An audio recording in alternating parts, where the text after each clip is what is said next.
Hi, my name is Daniel Coates-Davis and I'm from Surrey, just south of London. What gives me hope is just being involved, and the more you're involved, the more you just hear amazing things, so just be involved. Yeah. 40 Days for Life has got such strong foundations, basically prayer and fasting. I actually teach Islam as well as a teacher. And one of the interesting things in Islam as well is that prayer and fasting are the pillars of the religion. So it's one of the things I've tried to do in my work in 40 Days for Life is appeal to the Islamic community as well, because they pray and fast more than the Christians. Actually, they do. During Ramadan, they don't eat at all.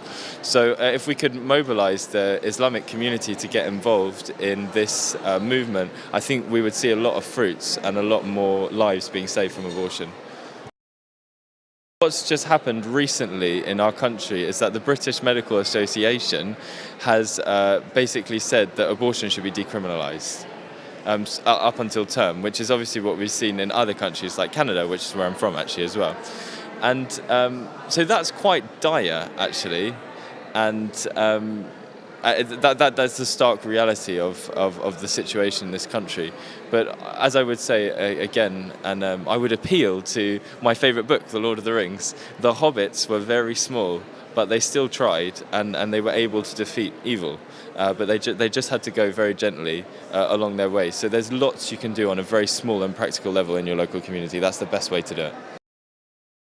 We managed to get some people to come and pray at the abortion clinic. So that was a great victory. But the most amazing thing is that somebody came at the end of the Mass and came up to us and they said, I was going for an abortion in London, and I met a nun and a few people praying outside the abortion clinic. This is in my little parish, like where nothing happens, kind of.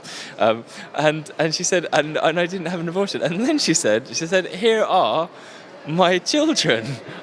This is the child who wasn't aborted.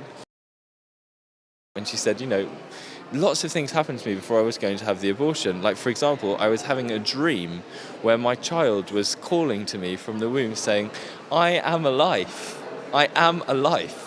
And all these things happened, and she still was going for the abortion. She went into the abortion clinic and she was about to take the pill, and then the nurse who was coming to treat her came in and for some reason said to her, "You're not supposed to be in here," which is a very strange message.